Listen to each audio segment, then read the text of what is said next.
Good morning students. आज हम class 9th में लेसन नंबर 9 निर्भय बनो के बारे में समझेंगे। हम 34 पेज नंबर समझ गए। अब हम समझेंगे 35 पेज में लिखा है कि जी नहीं। यहाँ मनमोहन कहता है कि जी नहीं, क्योंकि प्रियोदा ने प्रश्न पूछा था कि तैरना तुमको आता है, तो मनमोहन ने जवाब दिया जी नहीं। प्रियोदा ने सूर्य नारायण नामक सदस्य से कहा, सूरज मोना तैरना नहीं जानता।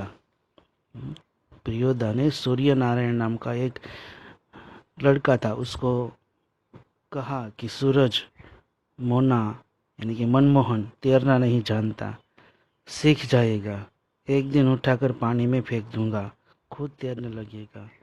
सूरज ने कहा प्रियोदा को कि वो सीख जाएगा तैरना, एक दिन उसको उठाकर पानी में फेंक दूंगा तो खुद ब खुद तैरना सीख जाएगा, तैरने लगेगा। सभी हंसे। सभी लड़के हंसने लगे।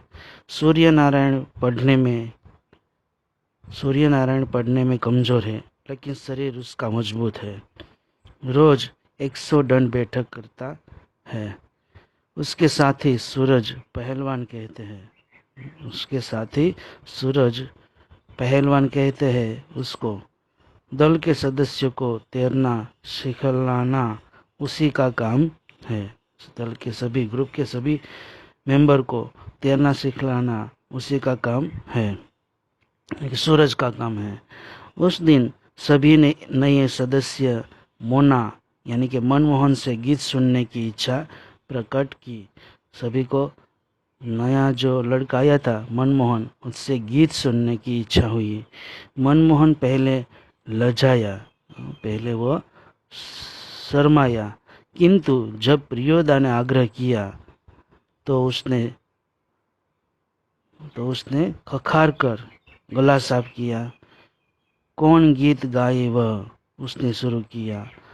राम रहीम न जुदा करो भाई, दिल को सच्चा रखना जी।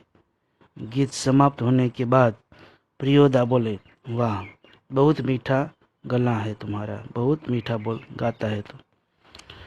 कालू, तुम प्रभात फेरी वाले दोनों गीत मोना को सिखा देना।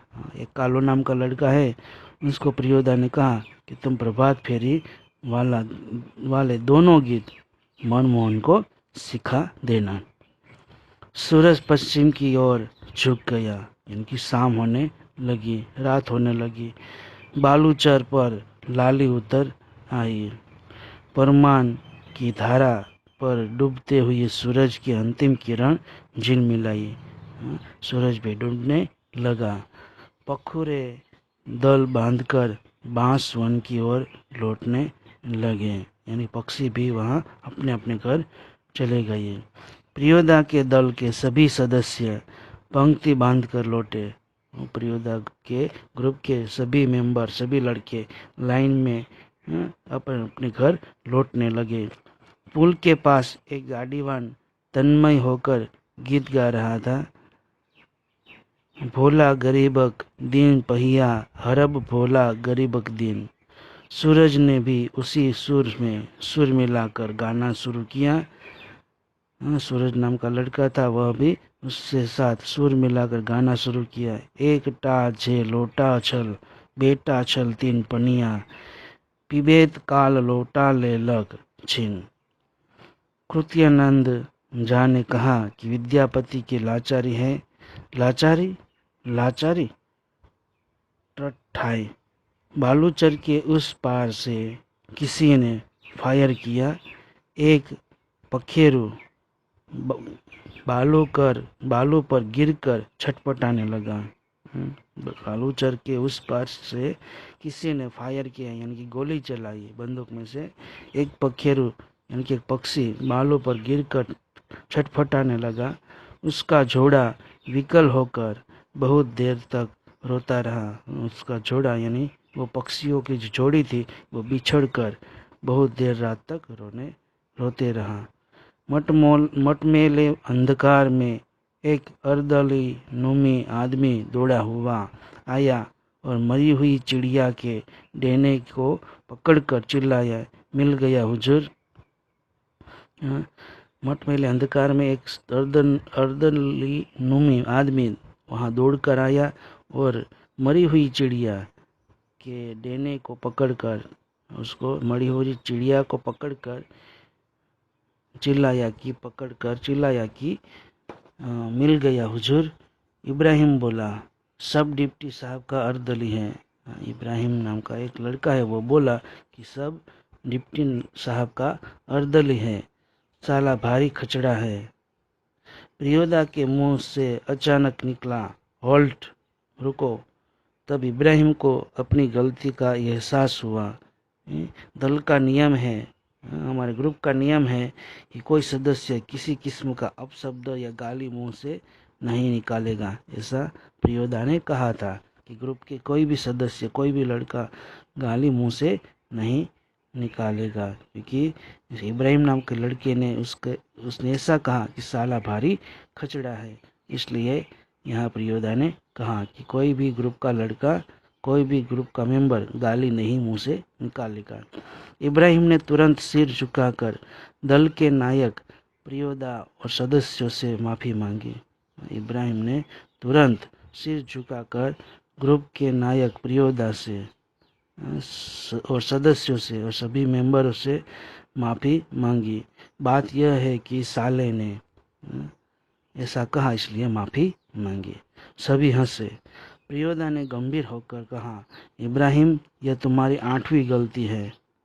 प्रियोदा ने गंभीर होकर, सीरियस होकर कहा, इब्राहिम को कहा कि इब्राहिम, यह तुम्हारी 8वीं गलती है। 10 होते ही हम तुम्हारे साथ नहीं रहेंगे। 10 गलती होने पर हम तुम्हारे साथ नहीं रहेंगे, तुम्हें ग्रुप से निकाल देंगे। इब्राहिम ने पूछा, लेकिन सरकारी अफसरों को गाली देने में क्या हर्ज है? इब्राहिम ने पूछा कि सरकारी जो कर्मचारी है उसको गाली देने में क्या हर्ज है, क्या तकलीफ है? तुम्हारा मुंह खराब होगा, उनका कुछ भी नहीं बिगड़ेगा। तुम्हारा मुंह खराब होगा मगर उसका कुछ भी नहीं बिगड़ेगा। मगर वे जो गाली देते हैं वे ही क्यों? बहुत लोग गालियां बकते हैं। नहीं प्रियोदा, आप इब्राहिम को नहीं समझा सकिएगा। वह महीन बात देरी से बुझता है। मैं समझा देता हूँ। देखो इब्राहिम, यदि क्लब का मेंबर रहना है तो इसके रूल्स को मानना होगा। बस बात खत्म। ऐसा यहाँ पाठ में लिखा है। सहु आइन धर्मशाला के पास आकर सभी ने एक दूसरे से विदाई ली। कालू ने कहा, मोना, तू रास्ते में डरेगा, मैं जानता हूँ, चल मैं पहुँचा दूँ। ठीक है स्टूडेंट्स, तो यहाँ हम अगला पेज हम अगले दिन समझेंगे।